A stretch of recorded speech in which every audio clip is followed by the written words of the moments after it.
Thanks for joining us today. Just a quick reminder before we get started. This podcast is for educational purposes only and is not a substitute for professional care. If you are in immediate danger or at risk of harming yourself or someone else, please call your local emergency number or contact a crisis line right now.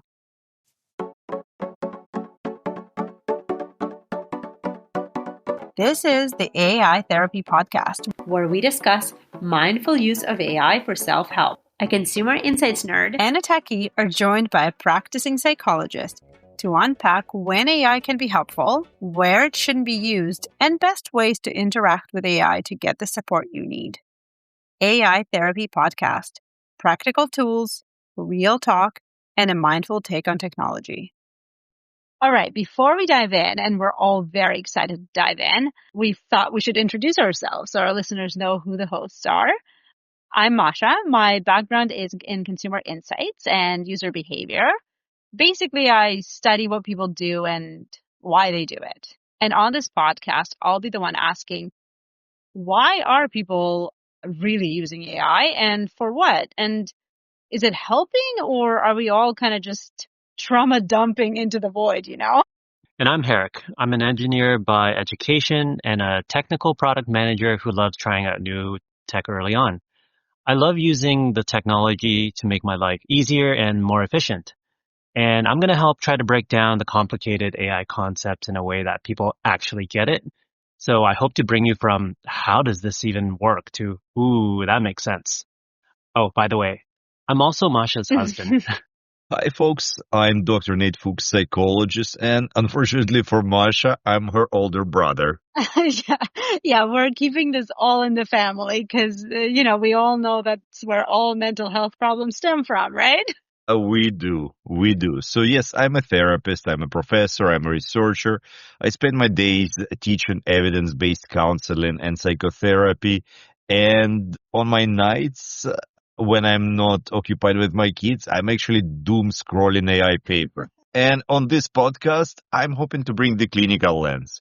What is actually evidence-based? What is risky? How to use AI in ways that are therapeutic and not actually harmful. Okay, amazing. Okay, so I think my first question is, let's take a step back and why are we talking about this? Like, why did we decide to start this podcast? Well, for me, this idea came from my clients. What I've seen a lot, this is the folks that are coming to therapy on a weekly or bi-weekly basis. And even those people are still using AI between the sessions for sometimes validation to practice some of the skills and practices that we've explored in our sessions, or just overall to explore ideas and to plan for the sessions ahead. So for me, what that signals that whether us mental health practitioners is if we are comfortable with it or not, it's not up to us to decide. AI is already here. Clients are already turning to it. So the reality is we have to embrace it and to find ways to work with it one way or another. Right. And it's not all bad news. AI puts certain kinds of help within reach for those that usually would have been left out by wait lists, distance, cost, or time, for example. 122 million of Americans live in areas with limited provider access. So, of course, a lot of them would refer and try to use AI resources because of lack of other types of support.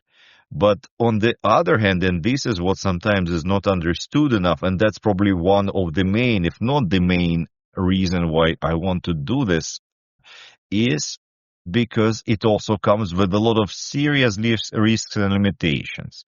It can cause serious harm if not understood well, when folks are not using it properly, or when people are developing too much of a reliance on it. So from that point of view, it feels now more than ever people really need straightforward information to make informed, safer decisions what AI can help with, where it can backfire and majorly backfire, and how to use it wisely. People really deserve simple, clear guidance to decide what's right for them and to make informed decisions about using AI for mental health support. Right. Yeah, I mean, that all makes sense. And like, even to read out a couple of recent stats, right? So a recent poll found that 1/3 of Americans are familiar with chatbots for mental health. And listen to this, 55% of Americans between 18 and 29 say they're comfortable using AI for mental health. Wow. So I think that kind of just paints the picture for you right there, Yep. right? And then and this is a good one too. In terms of perceived effectiveness, in one poll, 80%, okay, 80% of people who use ChatGPT for mental health advice said it was a good alternative to regular therapy. Wow. So yeah, like this is this is like very informative, right? Right. If these stats are not enough of a reason as to why we started this podcast, I don't know what is. Okay, so I guess the first like main question, or I guess the second one now, but Nate, I'm looking at you for this, but why do people choose AI for support? There is so many good and logical reasons why people do that. First reason that comes to mind is immediacy. Think about it this way. You have 24/7 mental health support that's available to you and that's customized to your situation, where somebody remembers all the information about you, all the context of your life, at least in terms of what you already shared with it, and is able to be validating, supportive, present for you at times where you can't reach therapists or even friends, let's say, if you're struggling with something during difficult periods. Another one, as we've mentioned a little bit earlier, is accessibility. We've seen a huge surge in demand for mental health services after COVID period.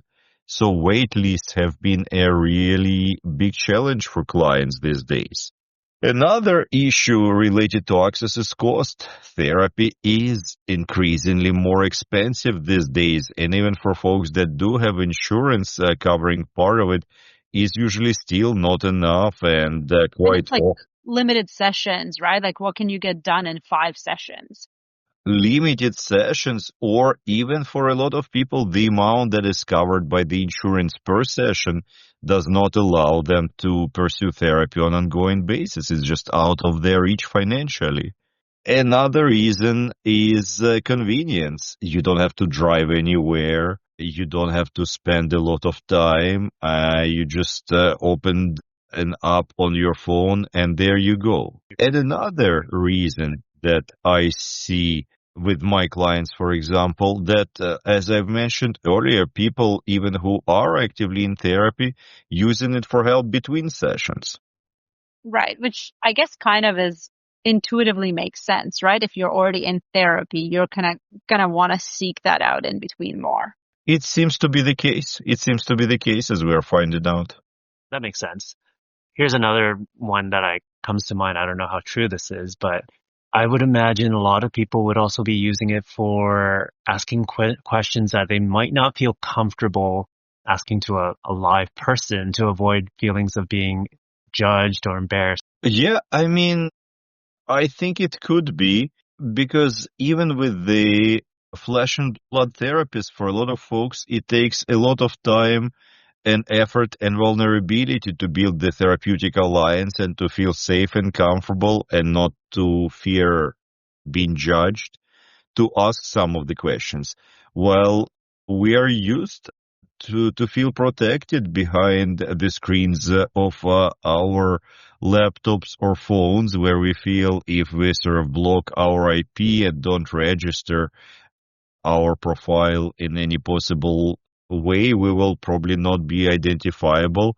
And that allows us to ask a lot of difficult questions, which ironically could be a good facilitator for therapy. Yes, people bringing up stuff that otherwise they wouldn't feel comfortable exploring. Okay, so I spent some time talking with ChatGPT, trying to understand what it can do around mental health support. And the exact prompt I used at that time was, yes? Sorry, prompt. What's a prompt? Oh, Before okay. you go ahead, like not everyone might know what that is. So I'll just talk in terms of text, for instance, since most people are just using that. So when you're using something like ChatGPT, you see a text box where you can enter your information. That is essentially where you put input. And whatever you put in there, the AI system is going to take that in and process that and ultimately generate an output for you. So the more clear and concise you are with your input, the better of the outcome that you're likely going to get. Let me give an example to try to illustrate this point. Hopefully this will clear the air a little bit. So for instance, I am going to write a simple prompt or an input to the system and I say, I'm stressed. How do I calm down? Well, that does kind of say the scenario, but you might just get a more generic response to that because it didn't give really much details or context around the situation. But if you went a little further in your input and you said, I feel overwhelmed. I've been tasked to work on something with a super tight deadline. Can you help me through some kind of technique to calm down and maybe tell me step by step using some sort of calming and slow pace techniques and check in with me overall just to see how I'm doing afterwards? That would be much more helpful and you'd most likely get a much better result from that. Okay, amazing. Thank you. So I'm excited to find out what ChatGPT told you. So back to what my chat with ChatGPT ended up being all about. So reminder, I asked ChatGPT, can you help me with mental health support? So ChatGPT's response ultimately was yes, but with limits. So it outlined certain aspects of therapy that it said it can help with. And the first one it talked about was something called journaling.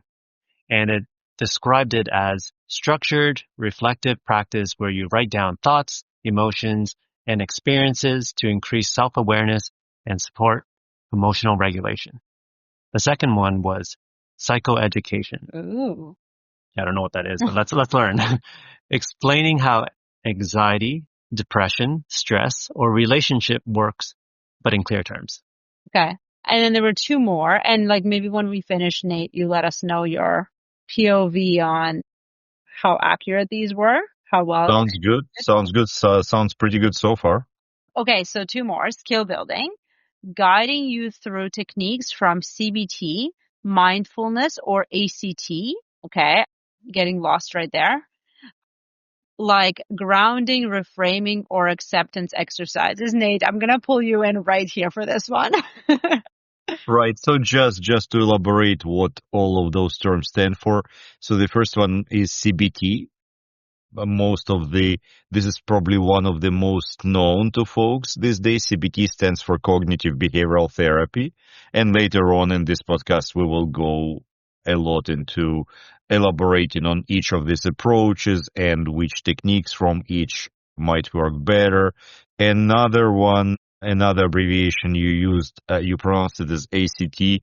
We also tend to pronounce it as ACT, actually, acceptance and commitment therapy. Okay, perfect. And I guess we'll dive into that a little bit in maybe other episodes. Sure, absolutely.